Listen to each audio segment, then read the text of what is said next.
Hello friends, टिकी mechanical में स्वागत है आपका। इस वीडियो में हम लोग कवर करेंगे रिन्यूएबल एनर्जी का पार्ट 8। और पार्ट 8 में बेसिकली हम लोग देखने वाले हैं what are the different kind of methods to store solar energy. ठीक है, तो चलिए फ्रेंड्स स्टार्ट करते हैं आज का वीडियो। सो फ्रेंड्स, सबसे पहले हम लोग को ये पता होना चाहिए कि सोलर थर्मल एनर्जी स्टोरेज की हमें नीड क्यों पड़ी। तो जैसा कि आप लोग देख सकते हो, नीचे मैंने लिखा है the availability of solar radiation at any particular location is intermittent, variable and unpredictable. ठीक है, तो फ्रेंड्स हम लोग ऑलरेडी जानते हैं कि सोलर रेडिएशन की अवेलेबिलिटी किसी पर्टिकुलर लोकेशन में इंटरमिटेंट होती है, वेरिएबल होती है, या आप बोल सकते हो अनप्रिडिक्टेबल होती है। ठीक है, अनप्रिडिक्टेबल कैसे? क्योंकि आपको क्लाउडी फिर आपका रेनी सीजन, इसके बारे में इंफॉर्मेशन नहीं होती कि कब आपका क्लाउडी सीजन हो जाएगा, कब आपका रेनी सीजन हो जाएगा। और इंटरमिटेंट एंड वेरिएबल आप लोग ऑलरेडी जानते हो, क्योंकि जो आपका सोलर एनर्जी है वो सिर्फ और सिर्फ डे टाइम में अवेलेबल होती है, नाइट टाइम में अवेलेबल नहीं है। तो इस वे में आप इसको समझ सकते हो। ठीक है, Hence, to overcome these limitations, solar energy storage system are needed to ensure smooth supply of power. ठीक है, तो ये जो लिमिटेशंस हम लोग ने देखी है, intermittent, variable, unpredictable availability of solar radiation, इसी को हम लोग दूर करने के लिए सोलर एनर्जी स्टोरेज सिस्टम का यूज करते हैं in order to ensure smooth supply of power. ठीक है, बेसिकली जब हम लोग को सोलर एनर्जी की नीड होगी उस टाइम पे हम लोग पावर को यूटिलाइज कर सकें, तो ऐसे सिस्टम को हमें बनाने की जरूरत पड़ी। ठीक है, तो फ्रेंड्स बात की जाए classification of energy storage method की, तो बेसिकली 3 वे हैं हमारे पास यहाँ पे जो हमारे सिलेबस के अंदर है। इन्हीं 3 को हमें पढ़ना है। पहला है हमारा सेंसिबल हीट स्टोरेज, दूसरा है हमारा लेटेंट हीट स्टोरेज, थर्ड है हमारा थर्मोकेमिकल स्टोरेज। ठीक है, और जो डिवाइसेस इन पर्टिकुलर प्रिंसिपल पे बनेंगी, फॉर एग्जांपल जो डिवाइस हमारी सेंसिबल हीट स्टोरेज प्रिंसिपल पे बनेगी तो उन डिवाइसेस को हम बोलेंगे sensible heat storage device. Similarly आपका लेटेंट हीट स्टोरेज डिवाइस और थर्मोकेमिकल स्टोरेज डिवाइस। ठीक है, तो फ्रेंड्स हम लोग इन्हीं तीनों के बारे में, सेंसिबल, लेटेंट और थर्मोकेमिकल स्टोरेज के बारे में आने वाली स्लाइड्स में पढ़ने वाले हैं। तो चलिए फ्रेंड्स चलते हैं नेक्स्ट स्लाइड में। तो फ्रेंड्स जैसा कि आप देख पा रहे होंगे, to ensure smooth supply of power for a desired period of time, energy in the form of heat is added from collector system and deliver to the load whenever required. ठीक है, तो इसी चीज़ के बारे में मैंने बताया था कि जो हमारी सोलर एनर्जी की सप्लाई है वो इंटरमिटेंट होती है। So friends, in order to overcome these limitations we made a device that name solar thermal energy storage system. ठीक है, बेसिकली आप इसको बहुत सिंपल वे में समझ सकते हो कि जो नाइट टाइम है, नाइट टाइम इंडिया में जो हमारा नाइट टाइम है, उस टाइम पे आपके पास सोलर थर्मल एनर्जी अवेलेबल नहीं होगी। ठीक है, और आप उस टाइम पे अगर सोलर थर्मल एनर्जी को यूटिलाइज करना चाहते हो तो उस टाइम पे आपको इस पर्टिकुलर सिस्टम की नीड पड़ेगी। ठीक है, सो फ्रेंड्स आई थिंक सारी चीज़ें क्लियर हो गई होंगी। अब हम लोग इस डायग्राम की हेल्प से सारी चीज़ों को समझते हैं। ठीक है, तो यहाँ पे बेसिकली आपको 3 डिफरेंट सिस्टम दिख रहे होंगे। सबसे लेफ्ट हैंड साइड में आपको एक सोलर कलेक्टर दिख रहा होगा। सोलर कलेक्टर के जस्ट नीचे में है हमारी राइजर ट्यूब। राइजर ट्यूब के इनसाइड हमारा लिक्विड फ्लो कर रहा होगा, जिसका टेम्परेचर राइज करके हम लोग एनर्जी को स्टोर करते हैं, जैसा कि हम लोग ने ऑलरेडी सोलर कलेक्टर के अंदर देखा हुआ है, सीखा हुआ है। ठीक है, और फ्रेंड्स जो हमारा सेकंड है वो डिवाइस है हमारी स्टोरेज टैंक, जो कि इन दोनों के बीच में एक रेक्टेंगल के फॉर्म में आपको दिख रही होगी। ठीक है, सिमिलरली फ्रेंड्स बात की जाए थर्ड सर्किट की, तो वो है हमारा लोड सर्किट। ठीक है, राइट हैंड साइड में जो आपको सर्किट दिख रही है वो है हमारा लोड सर्किट। लोड सर्किट वो सर्किट होगी जहां पे आप लोग इस कलेक्टेड सोलर थर्मल एनर्जी का यूटिलाइजेशन करने वाले हो। जैसा कि मैंने बताया आपको कि आपके पास फॉर एग्जांपल कोई ऐसा सिस्टम है जहां पे आपको नाइट टाइम में उस सोलर एनर्जी को यूज़ करना है, तो वो ये वाला सिस्टम है जहाँ पे हम लोग लोड बोल रहे हैं। ठीक है, लोड वो सिस्टम होगा जिसको आप लोग यूटिलाइज करना चाह रहे हो जब आपके पास सोलर थर्मल एनर्जी अवेलेबल नहीं है। ठीक है, अब देखिए फ्रेंड्स, दोनों में जो हमारी फर्स्ट और थर्ड सर्किट है, यहाँ बेसिकली मैंने 2 लिख दिया है, तो जो हमारा फर्स्ट और थर्ड सर्किट है, इन दोनों सर्किट में हमारा फ्लूइड फ्लो हो रहा है। और इसी फ्लूइड फ्लो की हेल्प से हम लोग क्या करेंगे, जो एनर्जी हमने गेन करी है, जो भी हमने सोलर थर्मल एनर्जी को गेन किया है, उस एनर्जी को हम लोग ट्रांसफ़र करेंगे लोड सर्किट में with the help of third medium, जिसका नाम हम लोग ने रखा था स्टोरेज टैंक। ठीक है, स्टोरेज टैंक में हमारा बेसिकली लिक्विड फ्लो कर रहा होगा। वही लिक्विड आपका फर्स्ट जो हमारा सर्किट है, जो सोलर कलेक्टर वाला सर्किट है, उससे एनर्जी को ट्रांसफ़र करके लोड वाली सर्किट में भेजेगा। ठीक है, तो फ्रेंड्स आई थिंक सारी चीज़ें क्लियर हैं। और ये जो हमारा स्टोरेज टैंक है, इसको आप बोल सकते हो एक तरीके का हीट एक्सचेंजर है। क्यों हीट एक्सचेंजर है? क्योंकि ये एनर्जी ट्रांसफ़र करने का प्रोसेस परफॉर्म कर रहा है। ठीक है, जो हमारा फर्स्ट सर्किट है सोलर कलेक्टर सर्किट, इसमें जो भी फ्लूइड फ्लो हो रहा होगा उस एनर्जी को गेन करता है लिक्विड जो कि स्टोरेज टैंक के अंदर है, और यही आपका ट्रांसफ़र करेगा लोड वाले सर्किट में जो फ्लूइड फ्लो हो रहा होगा उसमें। ठीक है। अब देखिए फ्रेंड्स, यहाँ पे कुछ इंपॉर्टेंट मैथमेटिकल टर्म्स हैं, उनको देख लेते हैं। तो सबसे पहले हम लोग फर्स्ट सर्किट की बात करते हैं जहाँ पे हमारा सोलर कलेक्टर लगा है। ठीक है, लेट से इस सर्किट के अंदर फ्लूइड फ्लो कर रहा है, उसका इनलेट टेम्परेचर है Ti, और सोलर कलेक्टर या बोल सकते हो सोलर एनर्जी को स्टोर करने के बाद जो हमारा लिक्विड का टेम्परेचर राइज हुआ वो हो गया हमारा T0। ठीक है, तो बेसिकली आप बोल सकते हो कि कितनी सोलर थर्मल एनर्जी इस पूरे लिक्विड के अंदर गेन हुई है। तो बहुत सिंपली आप कैलकुलेट कर सकते हो, वो हो जाएगा mass flow rate into Cp of that fluid which is flowing inside the riser tube into T0 minus Ti। ठीक है। सिमिलरली फ्रेंड्स, बात की जाए थर्ड सर्किट की, बेसिकली जो हमारा लोड सर्किट है उसमें जो फ्लूइड फ्लो कर रहा है उसका इनलेट टेम्परेचर है TL1। ठीक है, और आफ्टर गेनिंग द हीट इसका जो टेम्परेचर राइज हो रहा है वो पहुंच रहा है TL2 पे। ठीक है, इनिशियल टेम्परेचर है TL1, after gaining the heat जो टेम्परेचर हो रहा है वो हो जा रहा है TL2। तो यहाँ पे भी आप कैलकुलेट कर सकते हो कि जो हमारा Q लोड होगा वो हो जाएगा mass flow rate of that liquid that fluid which is flowing inside load circuit into Cp of that fluid into TL2 minus TL1। ठीक है।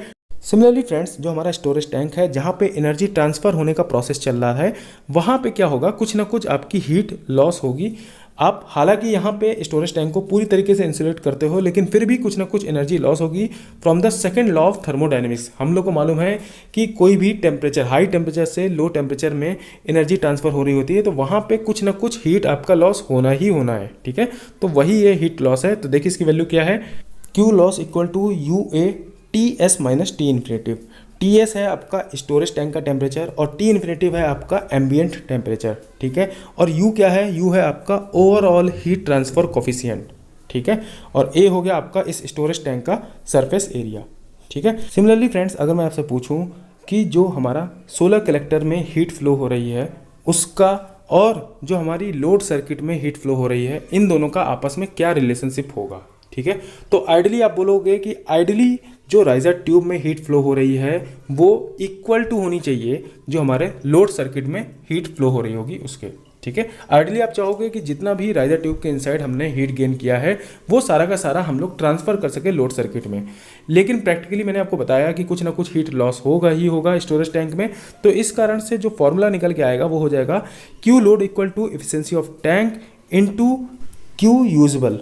ठीक है, Q यूजुअल क्या था हमारा, mass flow rate into Cp of that fluid into T0 minus Ti। और friends, मैंने आपको ऑलरेडी बताया हुआ है कि स्टोरेज टैंक में आपका फ्लूइड फ्लो हो सकता है या कोई भी आप सॉलिड मटेरियल का यूज कर सकते हो। तो फ्रेंड्स, आई थिंक इस स्लाइड में सारी चीज़ें आपको समझ में आ गई होंगी। अब हम लोग चलते हैं नेक्स्ट स्लाइड में। तो फ्रेंड्स, इस स्लाइड में हम लोग बात करने वाले हैं सेंसिबल हीट स्टोरेज डिवाइस के बारे में, सेंसिबल हीट स्टोरेज के बारे में।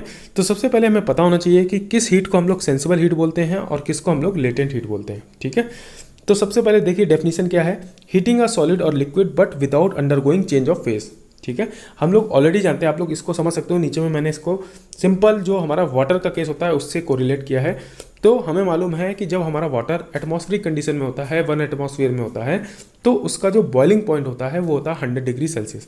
100 डिग्री सेल्सियस पे जो हमारा वाटर है वो स्टीम में या बोल सकते हो वेपर फॉर्म में बनना स्टार्ट हो जाता है। ठीक है, तो फ्रेंड्स, मैं अगर आपसे पूछूं कि 100 डिग्री सेल्सियस पे जब हमारा वाटर था उस टाइम तक जो आप हीट सप्लाई करोगे, लेट्स से 25 डिग्री सेल्सियस या बोल सकते हो रूम टेम्परेचर पे हमारा वाटर अवेलेबल है, तो 25 डिग्री सेल्सियस से 100 डिग्री सेल्सियस तक जाने में जो हीट आपको रिक्वायर्ड रहेगी उसको आप बोलोगे सेंसिबल हीट।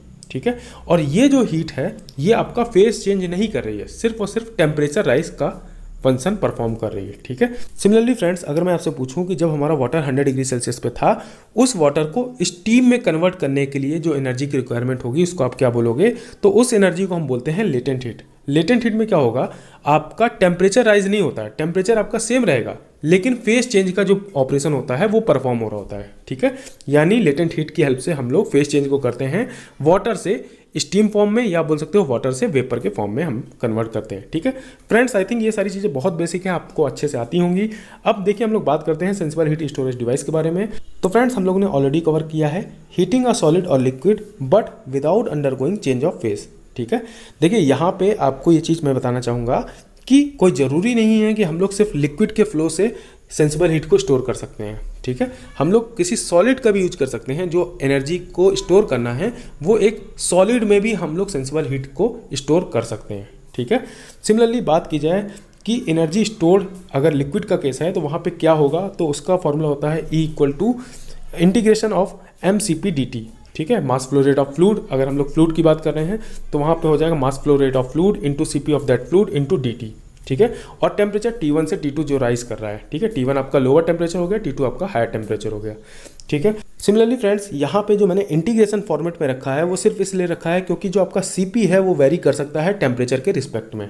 ठीक है, और फ्रेंड्स ये डायग्राम आप लोग ऑलरेडी समझते हो, टेम्परेचर राइज जो हो रहा है वो टाइम के रिस्पेक्ट में हो रहा है, तो इसलिए एक स्ट्रेट लाइन आपको देखने को मिल रही है। ठीक है, तो फ्रेंड्स आई थिंक सारी चीज़ें क्लियर हैं। चलते हैं नेक्स्ट स्लाइड में। तो देखिए फ्रेंड्स, यहाँ पे आपका एक क्वेश्चन इस पर्टिकुलर फॉर्मेट में आ सकता है।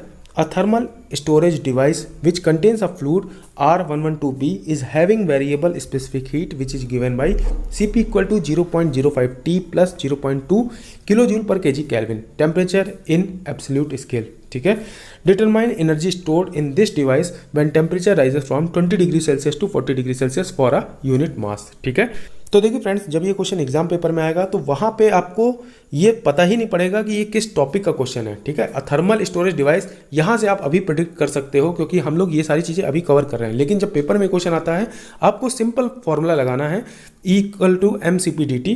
C यहाँ वेरी कर रहा है टेम्परेचर के रिस्पेक्ट में, तो इंटीग्रेशन के अंदर रहेगा और इसको इंटीग्रेट कर देना है। लिमिट आपको मालूम है, जो टेम्परेचर है वो आपको हमेशा ध्यान रखना है कि केल्विन में रहना चाहिए। ठीक है, 20 डिग्री सेल्सियस को आप केल्विन में कन्वर्ट कर लो 293, सिमिलरली 40 डिग्री सेल्सियस आपका 313 केल्विन। ठीक है, जब इसको आप सॉल्व करोगे, सिंपल इंटीग्रेशन है, तो आपका आंसर निकल के आ जाएगा 307 किलो जूल। ठीक है, तो फ्रेंड्स आई थिंक सारी चीज़ें क्लियर हैं। अब हम लोग चलते हैं नेक्स्ट स्लाइड में। तो देखिए फ्रेंड्स, इस स्लाइड में हम लोग पढ़ने वाले हैं लेटेंट हीट स्टोरेज डिवाइस के बारे में, जिसको हम लोग शॉर्ट में लिखते हैं LHSD। ठीक है, और फ्रेंड्स ऑलरेडी हमने सेंसिबल हीट और लेटेंट हीट को बहुत अच्छे से समझा हुआ है। सेंसिबल हीट स्टोरेज डिवाइस हमने कवर कर ली है। यहाँ हम लोग लेटेंट हीट के बारे में बात करने वाले हैं। The device in which energy is stored during its phase change operation. ठीक है, तो यहाँ पे जितनी भी एनर्जी होगी, ये पर्टिकुलर टाइप की जो डिवाइस होगी, ये आपकी एनर्जी फेज चेंज के दौरान, जो भी हमारा फेज चेंज हो रहा होगा उस टाइम पे एनर्जी को स्टोर करेगी। वो एनर्जी कितनी होगी? वो होगी E stored equal to mass flow rate of fluid into latent heat of vaporisation. ठीक है, तो फ्रेंड्स अगर हम लोग बात करें वाटर की, तो आइडियली जो 0 डिग्री सेल्सियस पे हमारा आइस होता है वो कन्वर्ट हो जाए 0 डिग्री सेल्सियस वाटर में, और एट द सेम टाइम जब 0 डिग्री सेल्सियस का आइस 0 डिग्री सेल्सियस वाटर में कन्वर्ट हो रहा है, उस टाइम पे जो एनर्जी रिलीज हो रही होगी, उस एनर्जी को जो हम स्टोर करेंगे, उस एनर्जी को ही हम बोल रहे हैं लेटेंट हीट।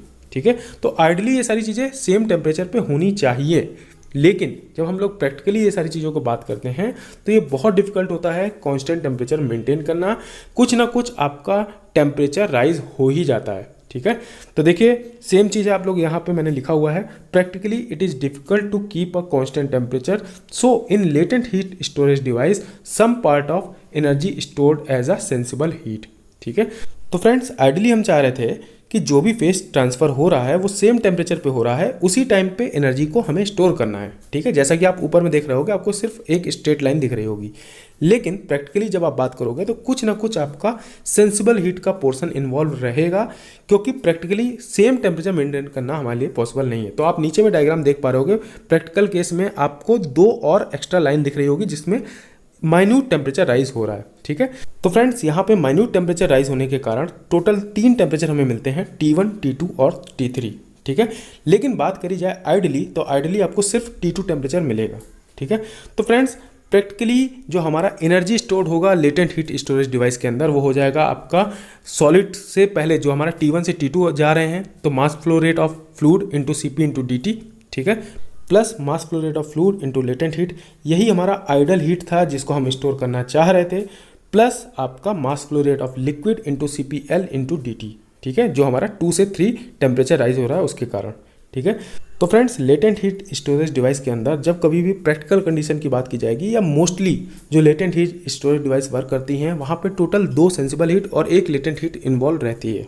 ठीक है, क्वेश्चन में स्पेसिफिकली आपको सारी चीज़ों का जो डिटेल है, जो डेटा है, वो गिवन रहेगा, आपको सिंपल फॉर्मूला पुटअप करना रहेगा और आंसर अपने आप निकल के आ जाएगा। ठीक है, तो फ्रेंड्स आई थिंक सारी चीज़ें यहाँ पे आपको बहुत अच्छे से क्लियर हो गई होंगी। अब हम लोग चलते हैं नेक्स्ट स्लाइड में। तो देखिए फ्रेंड्स, इस स्लाइड में हम लोग सबसे पहले एक इंपॉर्टेंट पॉइंट की बात करेंगे, जो हमारा फर्स्ट पॉइंट है the latent heat storage device, जिसको हम लोग शॉर्ट में बोलते हैं LHST। When a material undergoes phase change the material are called as phase change material. ठीक है, तो बेसिकली हम देख रहे थे कि जो भी यहाँ पे फेज चेंज में एनर्जी स्टोर हो रही है, वो एनर्जी स्टोर कौन करेगा? वो एनर्जी स्टोर करता है हमारा फेज चेंज मटेरियल। ठीक है, उस मटेरियल के अंदर कुछ प्रॉपर्टीज़ भी होनी चाहिए जो इस एनर्जी को स्टोर कर रहा होगा। तो देखिए फ्रेंड्स, फर्स्ट प्रॉपर्टी है should have high latent heat. ठीक है, तो ये जो हमारे फेज चेंज मटेरियल होने चाहिए, उनका लेटेंट हीट हाई होना चाहिए। जितना हाई लेटेंट हीट होगा उतने अच्छे से एनर्जी को ये लोग स्टोर कर पाएंगे।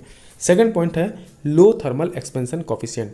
जो हमारा अल्फा होना चाहिए, जो हमारा थर्मल एक्सपेंशन कॉफिशिएंट होना चाहिए, उसकी वैल्यू लो होनी चाहिए। क्यों लो होनी चाहिए? क्योंकि जितना ज़्यादा आपका थर्मल कॉफिशिएंट लो होगा, उतना ही इफेक्टिवली जो हमारा मटेरियल है वो एनर्जी को स्टोर कर पाएगा। ठीक है, क्योंकि जो टेम्परेचर चेंज का इफेक्ट आ रहा होगा वो बहुत लो होगा। ठीक है, सिमिलरली बात की जाए थर्ड पॉइंट की, तो थर्मल कंडक्टिविटी जो होनी चाहिए वो हाई होनी चाहिए, both solid and liquid phase. ठीक है, तो जो भी हमारे फेज चेंज मटेरियल होंगी उनकी थर्मल कंडक्टिविटी हाई होनी चाहिए, चाहे वो सॉलिड फेज में हो चाहे वो लिक्विड फेज में हो, दोनों फेज के अंदर आपका जो थर्मल कंडक्टिविटी की वैल्यू होनी चाहिए वो हाई होनी चाहिए। सिमिलरली फ्रेंड्स, बात की जाए फोर्थ पॉइंट की, तो वो है हमारा मेल्टिंग पॉइंट। ठीक है, तो फेज चेंज मटेरियल का जो मेल्टिंग पॉइंट होना चाहिए वो एज पर एप्लीकेशन होना चाहिए। जिस एप्लीकेशन में हमें मटेरियल को यूज करना है उस हिसाब से हम लोग मेल्टिंग पॉइंट और मटेरियल को सिलेक्ट कर सकते हैं। ठीक है, तो फ्रेंड्स आई थिंक सारी चीज़ें बहुत अच्छे से क्लियर हैं। अब हम लोग चलते हैं नेक्स्ट स्लाइड में। तो फ्रेंड्स, बात की जाए फेज चेंज मटेरियल के एग्जाम्पल की, तो पहला एग्जाम्पल है हमारा hydrated salt like Na2SO4 with 10 molecule of H2O। ठीक है, has very high volumetric storage density around 35 megajoule पर मीटर क्यूब। ठीक है, तो ये जो हमारा हाइड्रेटेड सॉल्ट होता है, इसकी वॉल्यूमेट्रिक स्टोरेज डेंसिटी जो होती है वो बहुत हाई होती है। आप देख सकते हो कि अगर आपको 1 मीटर क्यूब मटेरियल दे दिया जाए, 1 मीटर क्यूब सब्सटेंस दे दिया जाए, तो वो आपका 35 मेगाजूल ऑफ एनर्जी स्टोर कर सकता है। ठीक है, चलिए इसको अब हम लोग रिएक्शन से समझते हैं। Na2SO4.10H2O जब हम इसमें हीट सप्लाई करेंगे, तो ये जो आपका Na2SO4.10H2O है वो ब्रेक हो जाएगा Na2SO4 + 10H2O। ठीक है, सिमिलरली फ्रेंड्स, जब हम लोग Na2SO4 + 10H2O से हीट लेंगे, ठीक है, तो हीट लेंगे तो वापस से हमको यही मिल जाएगा कंपाउंड जो है हमारा Na2SO4.10H2O। ठीक है, अब यहाँ पे सबसे इंपॉर्टेंट चीज़ है कि ये किस तरीके से यूज हो रहा है। तो जो हमारा ΔH है प्लस डेल्टा एच का मतलब है heat added on this substance, और हीट किस फॉर्म में हम ऐड कर रहे होंगे? Heat form of solar energy. ठीक है, यहाँ पे हम क्या कर रहे हैं? सोलर एनर्जी को यूटिलाइज कर रहे हैं। तो सोलर एनर्जी के फॉर्म में इस पर्टिकुलर हीट को स्टोर कर रहे होंगे, इस पर्टिकुलर हीट को ऐड कर रहे होंगे इस सब्सटेंस के अंदर, जिसके कारण से ये आपका ब्रेक हो रहा है Na2SO4 + 10H2O में। सिमिलरली जब हम Na2SO4 + 10H2O से हीट निकालेंगे, जिसको हमने -ΔH किया है, तो -ΔH का मतलब क्या हुआ? हीट को यूज करने वाले हैं। यूज किस फॉर्म में करेंगे? लोड के फॉर्म में। लोड कौन सा होगा? जो हमारा एप्लीकेशन है जहाँ पे हम लोग इस स्टोर एनर्जी को यूज करने जा रहे हैं। ठीक है, तो वही हमारा लोड होगा। तो जब हम लोग यहाँ से हीट लेंगे तो ये जो हमारा Na2SO4 + 10H2O है वो वापस से Na2SO4.10H2O में कन्वर्ट हो जाएगा। ठीक है, जो कि हमारा सॉलिड फॉर्म है। ठीक है, जो हमारा Na2SO4.10H2O है वो सॉलिड फॉर्म में होता है। जब हम उसमें प्लस ΔH यानी जो हीट है उसको ऐड कर रहे होते हैं, तो ये लिक्विड जो हमारा वाटर फॉर्म है उसमें कन्वर्ट हो जा रहा है। वापस से जब हम इससे हीट लेते हैं जिसे -ΔH कर रहे हैं, तो हमको फिर से सॉलिड मिल जाता है। ठीक है, अब बात करते हैं सेकेंड एग्जाम्पल की, वो है हमारा पैराफिन वैक्स। तो paraffin wax are used for space heating application because of its favourable melting point. ठीक है, तो ये जो हमारा पैराफिन वैक्स है ये बहुत ही इंपॉर्टेंट रोल प्ले करता है स्पेस हीटिंग में, क्योंकि जो इसका मेल्टिंग पॉइंट है वो बहुत ही फेवरेबल है, या आप बोल सकते हो मोस्ट ऑफ द जो एप्लीकेशंस हैं वो इसी रेंज में हो रहे होते हैं, 20 degree Celsius to 60 degree Celsius. तो इसीलिए मोस्ट ऑफ द टाइम हम लोग पैराफिन वैक्स का यूज करते हैं। ठीक है, तो फ्रेंड्स आई होप आप लोग को फेस चेंज मटेरियल के जो एप्लीकेशंस थे वो बहुत अच्छे से समझ में आ गए होंगे। अब हम लोग चलते हैं नेक्स्ट स्लाइड में। तो फ्रेंड्स, जैसा कि आप लोग देख पा रहे होंगे, इस स्लाइड में हम लोग बात करेंगे थर्मोकेमिकल स्टोरेज डिवाइसेस की। ठीक है, तो फ्रेंड्स, थर्मोकेमिकल स्टोरेज डिवाइसेस का जो प्रिंसिपल होता है वो बेसिकली केमिकल एनर्जी को स्टोर करने के फॉर्म में होता है। ठीक है, तो यही चीज़ मैंने लिखी है सबसे टॉप में, heat is stored in form of chemical energy. तो कैसे यूज होता है? देखिए, solar energy is stored in induced endothermic chemical reaction, and whenever required, that means energy is required, a reverse exothermic chemical reaction is made to take place। ठीक है, आपको समझ अगर नहीं आया तो कोई दिक्कत नहीं है। देखिए, सबसे पहले हमें पता होना चाहिए एक्सोथर्मिक और एंडोथर्मिक रिएक्शन के बारे में। एक्सोथर्मिक रिएक्शन वो रिएक्शन होगी जिस रिएक्शन के परफॉर्म होने के बाद एनर्जी या हीट लिबरेट होती है, निकलती है, हीट जो है वो निकलती है, ठीक है। तो ऐसी रिएक्शंस को हम बोलेंगे एक्सोथर्मिक रिएक्शन। सिमिलरली बात की जाए एंडोथर्मिक रिएक्शन की, तो एंडोथर्मिक वो रिएक्शन होती हैं जिनको अपनी कंप्लीट रिएक्शन को परफॉर्म करने के लिए हीट एनर्जी की रिक्वायरमेंट होती है, ठीक है, जिसको हम लोग माइनस डेल्टा एच बोलेंगे। माइनस डेल्टा एच का मतलब क्या हुआ कि हीट एनर्जी रिक्वायर्ड है to complete the chemical reaction, ठीक है। तो आप लोग नीचे में एग्जांपल को देखो। तो फ्रेंड्स यहाँ पे आपका एक कंपाउंड है x प्लस वाई। जब हम इसमें हीट ऐड करते हैं जिसको हम लोग ने प्लस डेल्टा एच से रिप्रेजेंट किया है, और हीट हम लोग किस फॉर्म में ऐड करेंगे, सोलर एनर्जी के फॉर्म में, ठीक है। यहाँ हम लोग सोलर एनर्जी की बात कर रहे हैं। तो सोलर एनर्जी के फॉर्म में जब हम हीट ऐड करेंगे तो हमको एक नया कंपाउंड मिलता है जिसको हम लोग बोल रहे हैं ए प्लस बी, ठीक है। अब ये जो हमारे पास एक नया कंपाउंड मिला ए प्लस बी, इसमें ऑलरेडी एनर्जी स्टोर्ड है, ठीक है। अब क्या होगा, जब कभी आपको इस एनर्जी की वापस से रिक्वायरमेंट आएगी तो उस टाइम पे आप ए प्लस बी जो हमारा नया कंपाउंड मिला था, इससे आप हीट वापस लोगे तो आपको अगेन जो x प्लस वाई वाला कंपाउंड है वो मिल जाएगा, ठीक है। तो फ्रेंड्स जो हमारी फर्स्ट रिएक्शन है जिसमें हमने डेल्टा एच को ऐड किया था, या बोल सकते हो सोलर एनर्जी के फॉर्म में हीट को ऐड किया था, जिससे हमको एक नया कंपाउंड ए प्लस बी मिल रहा था, तो इस पर्टिकुलर टाइप की रिएक्शन को हम बोलेंगे एंडोथर्मिक रिएक्शन, ठीक है। और वापस से जब हमने ए प्लस बी से हीट एनर्जी को लिया था फॉर आवर लोड, तो क्या होगा, इस पर्टिकुलर रिएक्शन को हम बोलेंगे एक्सोथर्मिक रिएक्शन, ठीक है। सो फ्रेंड्स जो हम लोग ने दोनों रिएक्शंस देखी, उसमें प्लस डेल्टा एच का मतलब था कि यहाँ पे हमने हीट को ऐड किया है in form of solar energy, और माइनस डेल्टा एच का मतलब हुआ कि हमने हीट को यूटिलाइज किया है फॉर आवर लोड, ठीक है। जो भी हमारा लोड की रिक्वायरमेंट है, जो भी हमें एप्लीकेशंस में हमने इस पर्टिकुलर एनर्जी को यूज़ करना है, तो वो हमारा माइनस डेल्टा एच होगा, ठीक है। अब बात करते हैं एग्जाम्पल की। तो फ्रेंड्स जो हमारा SO3 होता है वो सेम पर्पस को फुलफिल कर रहा होता है, ठीक है। तो SO3 में जब आप हीट को ऐड करते हो तो हीट आपकी ऐड होती है 1025 डिग्री सेल्सियस के अराउंड, और हीट ऐड होते ही ये आपका SO3 ब्रेक हो जाएगा SO2 प्लस हाफ O2 में, ठीक है। वापस से जब आप इस SO2 प्लस हाफ O2 से हीट लेते हो या इस एनर्जी को यूटिलाइज करते हो, तो वो आपका परफॉर्म होगा अराउंड 590 डिग्री सेल्सियस टेम्परेचर पे, ठीक है, और आपको SO3 वापस मिल जाएगा, ठीक है। तो फ्रेंड्स यहाँ पे आप देख पा रहे होंगे मैंने दो टेम्परेचर लिखे हैं, T end equal to 1025 degree Celsius, similarly T exo equal to 590 degree Celsius. End का मतलब है एंडोथर्मिक और एक्सो का मतलब है एक्सोथर्मिक रिएक्शन, ठीक है। तो एंडोथर्मिक रिएक्शन का जो टेम्परेचर है वो है आपका 1025 डिग्री सेल्सियस, सिमिलरली एक्सोथर्मिक का है आपका 590 डिग्री सेल्सियस, ठीक है। तो फ्रेंड्स दोनों रिएक्शन डिफरेंट टेम्परेचर पे परफॉर्म हो रही हैं, या आप बोल सकते हो कि दोनों रिएक्शन के टेम्परेचर में डिफरेंस है, ठीक है। आइडियली क्या चाहते हो, आइडियली आप चाहते हो कि दोनों टेम्परेचर में डिफरेंस ना हो, ठीक है। लेट्स से अगर एंडोथर्मिक 1025 डिग्री सेल्सियस पे हो रही है तो एक्सोथर्मिक भी सेम टेम्परेचर पे हो, ठीक है। क्यों ऐसा हो, क्योंकि हम लोग ऑलरेडी जानते हैं कि जब टेम्परेचर डिफरेंस मिनिमम होगा तो वो प्रोसेस आपकी आइसोथर्मल हो सकती है, या आप बोल सकते हो अप्रोच करेगी आइसोथर्मल प्रोसेस की तरफ, जो कि हमारा एक रिवर्सिबल प्रोसेस है, या आप बोल सकते हो एक आइडियल प्रोसेस है, ठीक है। अब फ्रेंड्स बात की जाए SO3 कितना एनर्जी स्टोर कर सकता है, ठीक है, तो वो स्टोर करता है 2.5 गीगा जूल पर मीटर क्यूब। तो आप देख सकते हो बहुत ही high amount of energy store कर सकता है।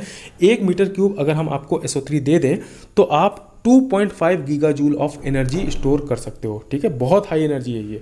तो फ्रेंड्स आई थिंक आपको इस स्लाइड में सारी चीज़ें बहुत अच्छे से समझ में आ गई होंगी।